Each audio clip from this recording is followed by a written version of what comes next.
안녕하세요. 장수개미입니다. 오늘은 한국콜마의 투자 아이디어에 대해 알아보도록 하겠습니다. 한국콜마는 화장품 ODM 사업과 제약 CMO 사업을 영위하고 있었는데 2018년 CJ 헬스케어를 인수하면서 이번에 CMO 사업을 사모펀드에 넘기고 이 제약 사업은 CJ 헬스케어에서 사명을 변경한 HK 이노엔이 전담하게 되었습니다.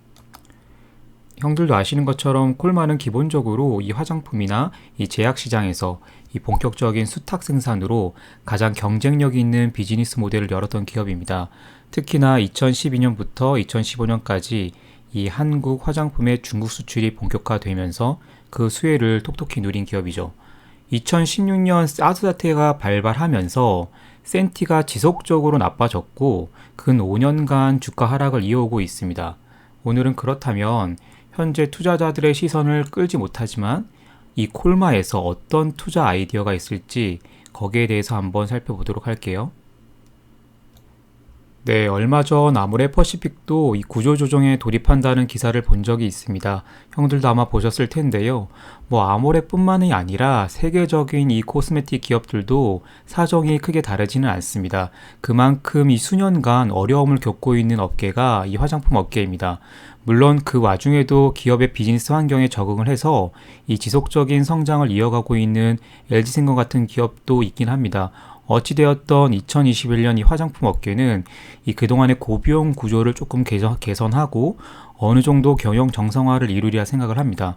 그럼에도 주가가 계속 빠지니까 이 증권사에서는 이 홀딩 의견이나 사실상 매도죠. 아니면 거의 희망 고문 수준에 계속 틀리는 TP를 내고 있는 상황입니다.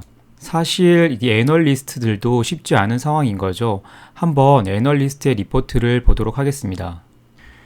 네, 리포트에서 단어들을 보면 이렇게 부진이나 아니면 구조적으로 좋아 보이지 않으니까 박스권에서 트레이딩 매매를 하라던가 아니면 이노엔과 관련해서는 한 두 줄 정도로 업계 내부 상황을 알 수가 없습니다. 다음 걸 한번 볼게요. 다른 리포트에서도 이노엔이 상장할 거다 라는 짧은 한 줄, 그리고 매출액 감소와 수익성 하락 등 역시나 별로 좋아 보이지 않는 이야기들을 하고 있고 이 목표 주가는 지속적으로 사실은 하향 수정되고 있습니다. 계속 주가가 빠지기 때문이죠. 그런데 이 재미있는 건 이 한국콜마의 리포트 내용은 여기까지라는 겁니다. 이 대부분 화장품 관련 업황에 초점이 맞춰져 있고 한국콜마의 사업의 한 축이 니노에 대해서는 이 분석이 없습니다. 당연하게도 콜마가 이 화장품 ODM 사업과 이 제약업을 같이 영위하고 있으니까 사실 이노에는 제약바이오 섹터의 어떤 애널리스트가 분석을 해줘야 됩니다. 그런데 얘가 화장품 회사도 아닌 것 같고 이 제약회사도 아닌 것 같으니까 이 기업의 펀더멘탈에 중요한 변화가 생기고 있음에도 불구하고 이 분석에서 약간 회색지대가 생기고 있다고 보여집니다. 그러면 한국 콜마의 반전 카드 중 하나는 뭘까라고 생각을 해보면 저는 당연히 다른 화장품 기업은 가지고 있지 못한 이 종합 제약회사인 HK 이노엔이라고 생각을 합니다. 그 중에서도 이 국산 30호 신약인 이 K캡이 핵심 카드라고 보고 있습니다. K캡을 그러면 우리가 조금 알아봐야 되는데 이 K캡의 대표 적응증인 위식도 역류 질환에 대해서 간단하게 살펴보겠습니다.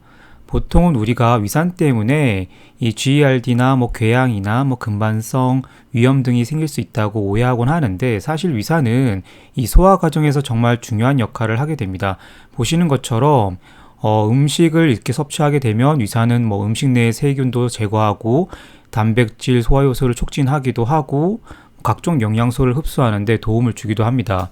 그렇게 해서 결국 얘네들을 이 십이지향으로 이렇게 내려보내는 거죠. 어쨌든 간에 그런데 이런 위산뿐만이 아니라 이 소화 효소나 담즙 아니면 약물들이나 알코올 등의 이 세포를 손상시키는 공격 요인들이 강해지고 이게 너무 강해지다 보면은 인체의 항상성이 깨지게 되고 그러면 위장의 점막이 손상을 입게 되고 이 궤양 등이 발생을 하게 됩니다. GERD는 이렇게 소화 과정에 중요한 역할을 하는 위산이 여기 식도 조인근이죠. 이 식도 조인근을 열고 식도로 역류하게 되는 질환입니다. 그래도 위장 내 점막은 위산에도 이렇게 견디게 되어 있는데 사실 식도는 이 점막이 굉장히 약하기 때문에 만약에 GERD가 생기게 되면은 급격하게 아주 크게 가슴 통증을 느끼게 되면서 정말 많이 아프게 되는 것이죠. 그러면 이 항궤양용제 시장이 어떻게 형성되어 있는지 한번 알아봐야 됩니다.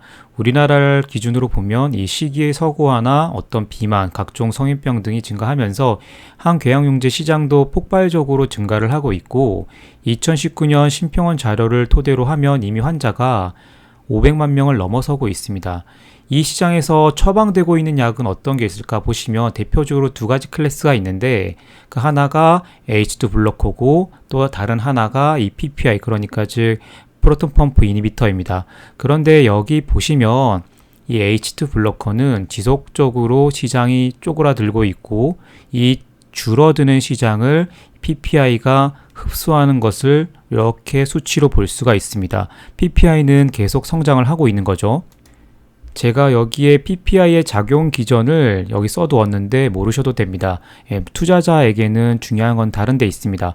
어쨌거나 이 항궤양용제 시장의 주인공은 이 PPI인데 맞죠? PPI인데 이 PPI는 벌써 1979년에 개발이 됐고 사실은 1988년에 스웨덴의 아스트라에서 맞습니다. 네, 지금 제네카사랑 합병한 그 아스트라제네카입니다. 1988년 이 오메프라졸이라는 이 희대의 의약품을 출시를 하게 됩니다. 아스트라제네카의 오늘을 만드는데 큰 몫을 하게 되는 의약품이고 저도 신입 시절에는 PPI 하면 이 아스트라의 넥슘이었습니다. 지금 영상을 보고 있는 아마 제 친구 박 차장도 그때 이 약을 열심히 팔고 다녔던 기억이 또 있습니다. 1988년 출시 이후에 거의 30년간 사실상 시장을 키워왔고 현재 상황을 보면 PPI의 외래 처방액은 여기 보시면 유비스 자료인데 우리나라 자료입니다. 2020년이 코비드 시절임을 무색하게 2020년 3분기 기준으로 보면 1650억 정도 되는 처방액을 보여주고 있습니다. 그러면 K캡도 PPI냐? 아닙니다. 이 K캡은 완전히 다른 클래스인 P캡이라는 제재입니다. 제가 간단하게 이 P캡과 그리고 PPI 차이점에 대해 여기 담아놨는데요. PPI가 굉장히 좋은 약제임에도 불구하고 몇 가지 단점이 있습니다. 그 첫 번째가 이 약효 발현 시간과 지속 시간인데 이 P캡 같은 경우에는 복용 후에 1시간부터 위내 산도를 pH4에 도달시키지만 이 PPI는 그렇지 못하고 결정적으로 이 PPI는 지속시간, 약효의 지속시간이 반감기가 4시간에서 6시간으로 짧기 때문에 24시간을 커버하기 위해서는 사실 이론적으로는 3번에서 4번 정도의 투여가 필요합니다. 그런데 P캡은 약효의 지속시간이 12시간이기 때문에 PPI 대비 경쟁력이 있고 특히나 심야의 이 환자 통증 경감에 매우 유리합니다. 두 번째는 이 P캡은 복용 시간은 사실 자유로운데 PPI는 이 식전 공복에 복용을 해야 되기 때문에 그러한 불편함이 있고요. 어찌되었던 이 약효와 약효의 지속시간 등에서 확실히 좋은 점이 P캡이 있습니다. 그렇기 때문에 이 30년 넘게 H2 블로커 대비 우월한 경쟁력을 보였던 PPI에서 강력한 경쟁자가 나타난 거고 여러 우수한 장점들을 가지고 현재 이 P캡이 시장을 빠르게 확대하고 있습니다. 네, 이 슬라이드는 P캡과 그리고 PPI의 특장점을 비교한 자료인데요.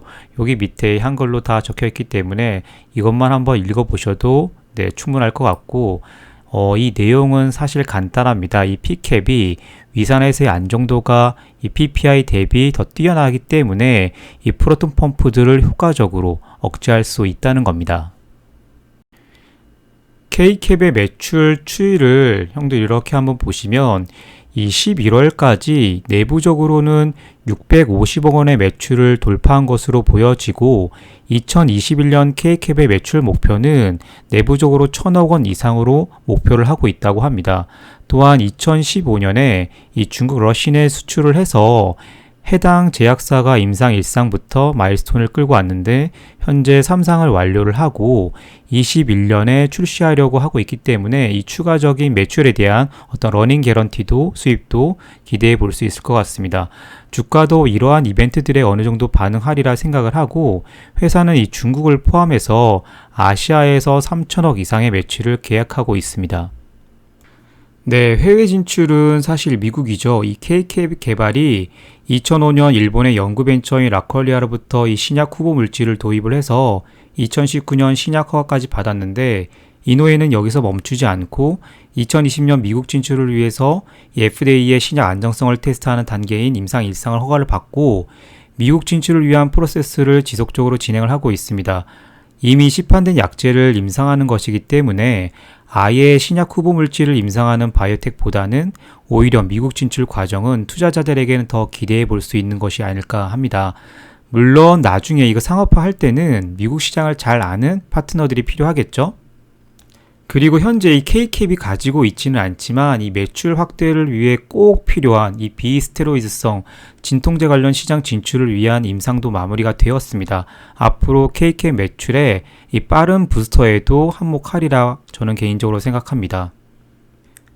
마지막으로 최근 이노에는 이 MSD의 주력 백신들의 유통 및 판매 계약을 체결했습니다. HK 이노엔의 상장 전에 영업이익 측면에서는 아주 큰 도움이 될지 미지수지만 매출 볼륨은 확대시킬 수가 있고 그동안 이노엔이 침투하지 못했던 병원이나 의원 등의 이 네트워크를 형성하는 데 도움이 되리라 생각합니다.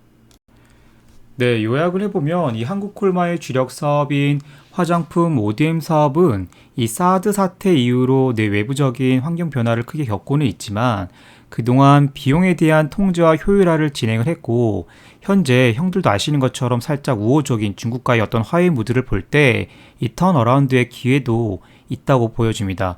두 번째로 이 국산 신약 이 K캡이 현재 필드에서 빠르게 블록버스터로 성장을 하고 있고 이 항궤양용제 시장의 변화에 대해서 아직까지 증권가가 캐치를 못하고 있기 때문에 투자 아이디어의 중요한 변수로 볼 수 있을 것 같습니다. 저는 저희 회사 양만 굉장히 또 좋은 줄 알았는데 실제로 현장에서의 K캡의 반응이 굉장히 뜨겁고 앞으로 P캡이 시장을 주도해 나갈 거다라고 생각하는 의사 선생님들 꽤 많기 때문에 꼭 한번 보셔야 될 것 같습니다. 그리고 마지막으로 1조 3천억 원을 주고 인수했던 이노엔을 내년 상반기 상장을 하려고 하고 있는데 회사가 내부적으로 추정하고 있는 희망하는 시총이 1조 8천억 원에서 2조 원가량 되는데 이 성공적으로 IPO를 했을 때 한국콜마의 지분 가치만으로도 현재 한국콜마의 시가총액이 육박을 하거나 넘어설 수 있기 때문에 현재 가격은 하방이 조금 막혀있는 수준이 아닐까 합니다. 사실 그래서 저도 조금씩 이제 모아가고 있고 형들도 이 투자 아이디어로 회사를 한번 보시고 재무제표도 한번 검토해 보시고 사업보고서도 한번 보시면 좋을 것 같습니다. 그리고 나서 이 포트폴리오의 분산 차원에서 한번 검토해 보셔도 나쁘지 않을 것 같습니다.